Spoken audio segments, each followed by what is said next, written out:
Hi everyone, this is Roland. I wanted to stop by. It's Easter. It's a beautiful day, the sun is shining.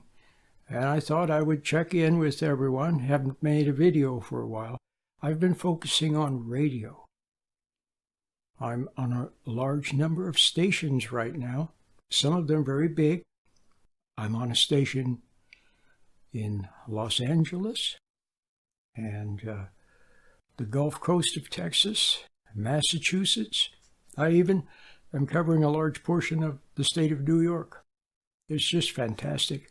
Now, how long it can last, I don't know, because the money comes mostly from what I earn.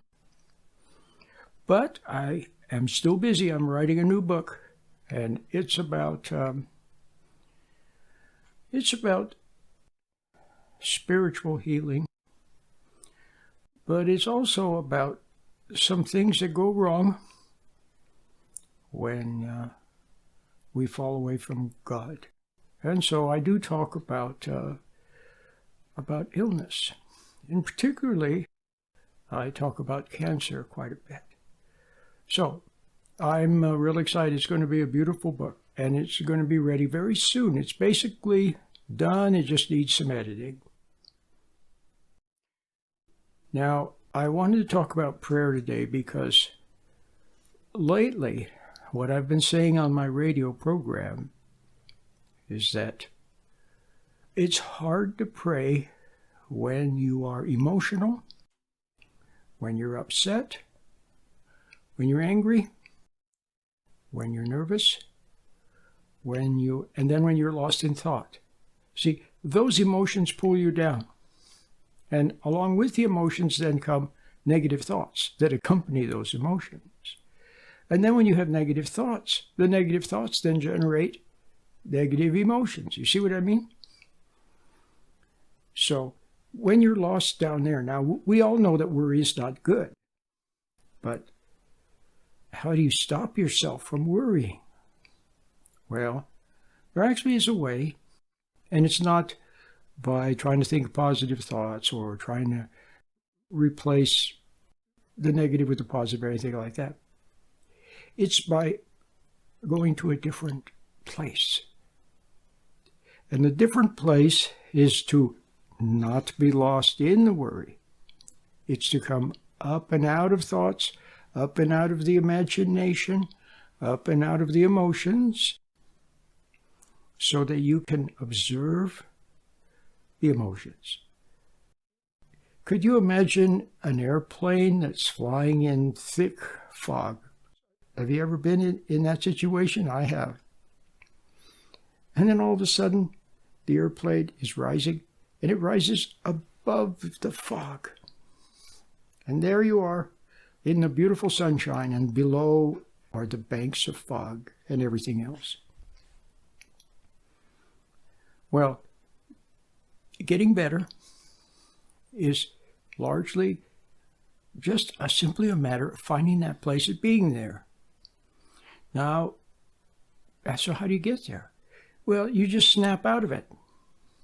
Now, sometimes a big wake-up call will snap you out. You're lost in thoughts, and then all of a sudden, oh no, I went past the freeway exit I should have taken.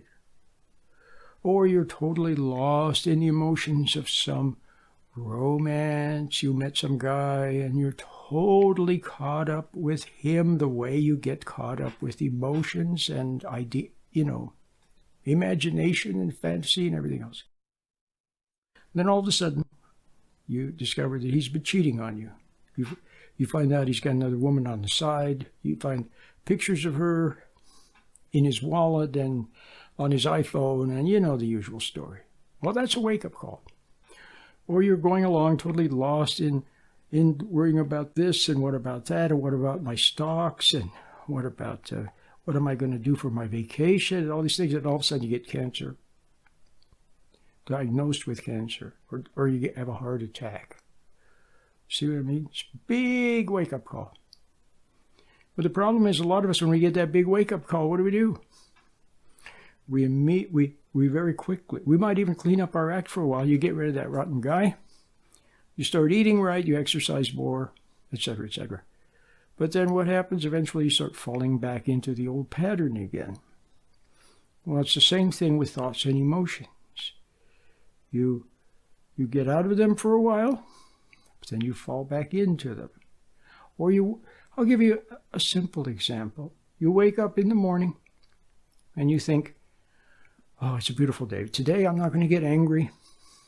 I'm not going to be impatient with my child. I'm not going to get upset about anything. And then before you know it, something irritates you. Something upsets you. You get a phone call. They dump more work on you at the office. You can't find your keys. Something upsets you. Before you know it, you are snapping at somebody, or you're having negative thoughts. You see what I mean? Because you fell down to that lower level. So how do you stay above the worry, above the emotions, above the thoughts, above the imagination? Well, first of all, you have to want to. You have to want to know the truth. Because when you're down there, it's all fantasy. See, you know that emotions lie to you. You know that your thoughts can deceive you, can't you? You have a bad thought about somebody and you think, well, who does she think she is, walking right past me without saying anything? And then you find out that she had some really awful thing happen in her life, so you feel real bad about it. So you misjudged her. So thoughts can deceive you. Emotions deceive you. You know that when you've had a crush on some guy and then later you find out he's no good, but while you had the crush on the guy, you thought he was great. But the truth is, he wasn't great. You see what I mean? So you have to want to come out and know the truth. And then you have to want to stay there. And sometimes it takes a lot of suffering. And early in life, we like our imagination. And it's natural when you're a kid. But as you get older, you begin to yearn for something that's missing in your life, and you discover that you can't find it out in the world. So you yearn for that, and yearning for it draws God's light to you, and it puts you in a different place. And in that place, you can then observe emotion without being lost in it. Observe thoughts without being lost in them. Or you fall into the thoughts temporarily, but then you snap out. You fall into the thought and you snap out. You find yourself daydreaming and you snap out. So you have to see that it's not good to be lost in thoughts. It's not good to be lost in daydreams. And then the other thing, those fantasies, see. So we all know we don't like negative thoughts. We know that. But we like the fantasy thoughts where somebody's, some kind of a fantasy where you're being worshipped and loved and all that kind of stuff. Well, you know where they lead, don't you? Those kinds of fantasies. Those types of fantasies become addictive, and pretty soon they rule you. You know that. They rule you. So it can't be good. And they degrade you. You have some fantasy about some lover, but afterwards, after indulging your fantasy, you feel spent. You feel degraded, don't you? So it can't be good. So fantasy is not a good place for you to hang out. Why? Because you're away from reality. And when you're lost, you can't see the forest for the trees when you're totally lost. See what I mean? Then the other thing is, there is a dark side. And the dark side communicates with your soul through imagination, through thoughts, words in your mind, through images in the mind. It uses them. Somehow it's able to use images in your mind, and it's able to talk to you in your mind, but it's not your friend. And it wants to mislead you. It wants to lead you away from God. So it can't be good. God doesn't talk to you. He mostly shines his light upon things. So you see things as they are in his light. So here's what I would recommend for you. I got an email from somebody who said,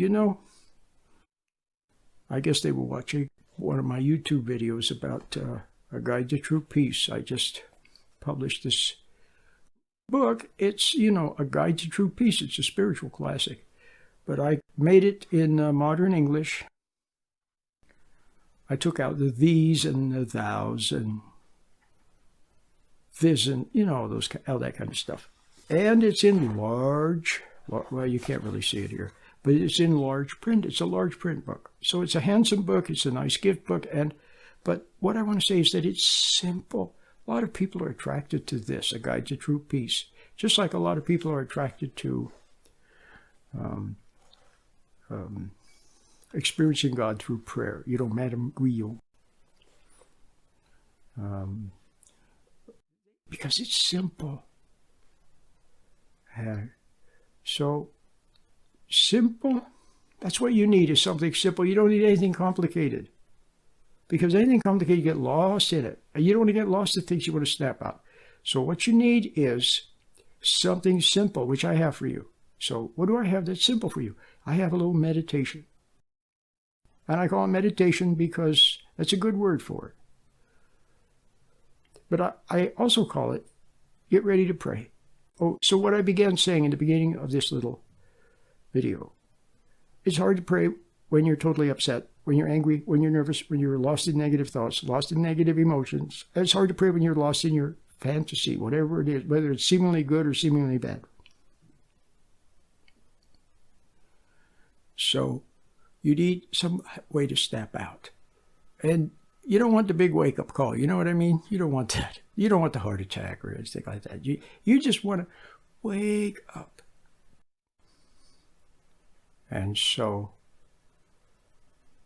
the little meditation will help you to do that. So it helps you get ready to pray. When you wake up when you're not lost in thoughts, when you're not lost in emotions, when you're standing back and observing them, then you're in the right place.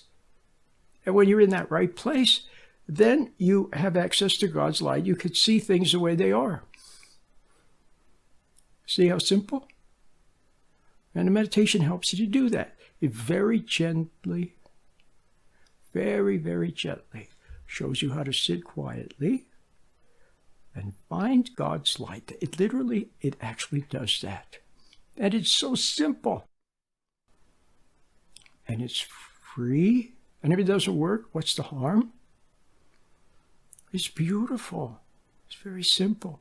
And then you can pray. See, a lot of people, they want to be a more spiritual person, or they want to be a better mom, better dad, better neighbor. They want to be angry at people. They want to resent other people. They want to have grudges against their mom and dad and all that stuff. They want to do that. Well, all that stuff is down there. You can separate from it. See, you're identified with it. See, you're totally identified with everything that goes wrong with you.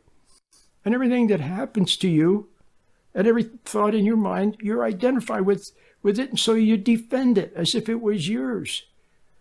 But all that stuff in your mind, where does it come from? Who knows? See? So, when you're standing back, you no longer identify with it. See? So that's one of the mysteries of the cross. Christ. When you identify with him and his suffering and his kindness, when you identify with him, where you love where he's coming from, then all the other stuff, you just see it, and either it has no meaning for you, or you're not interested, or you shrink away from it. But now you're identified. See, everything that's gone wrong with you, it's not even your fault. When you were a little kid, your parents dumped their sins upon you. That's exactly what happened. You get my books. How many books have I got on Amazon now? 20? I don't know. They're all good. Some of them I give away free. Some of my books you can actually find on my website. You can get a PDF free. I forgot what I was saying. Oh yeah, so your parents, they dumped. See, someone had dumped on them and then they dumped on you. And so all the complexes and the guilts and all that stuff that you have, it's not even your own. It was all dumped upon you. So all you have to do is just see that God, realize that God, you can't realize God's forgiveness when you're lost in thoughts. When you're down there, all you can do is on this endless treadmill of negative thoughts and emotions. When you realize God's forgiveness, you realize that he doesn't hate you. You realize that all that stuff in the past, you couldn't help it. You didn't know any better. And your mom didn't know any better either, and your dad didn't know any better. So you could forgive them. Takes a big burden off of you. And you can forgive yourself. See, you've been judging yourself. You've been trying to save yourself. You've been trying to make yourself right. See? So instead, what does it say? Let go and let God. So how do you do that? Just get out of those negative thoughts and emotions. And they'll try to pull you down. When they do, you just see that and you snap out of it. Don't struggle with them, just watch. See how simple it is? And then you can let all that negative stuff go. You're no longer identified with it. You're free to see the meaning of the moment and in calmness to say the right thing or do the right thing. And if you don't know what to say, then just don't say anything. See? All right, so that's what I have to say on Easter. And let's do the radio program. Go to sheddingshackles.com. Oh, and the free meditation is there. I actually have 2 versions. Up at the top, there's a slideshow. And there, if you click on it, it takes you to the free meditation, a short one. And it's also on a phone number. You call a phone number and listen to it there. And then in the main section that says meditation, you go there, and then it's the longer version, and it's also free. It's 4 parts. It's beautiful. And so, yeah. And the radio program, the archives are there. You can listen to it. It's a good program, and it has nice music. My son plays the piano. If you go there, you're going to hear Albeniz, Granados, Gershwin.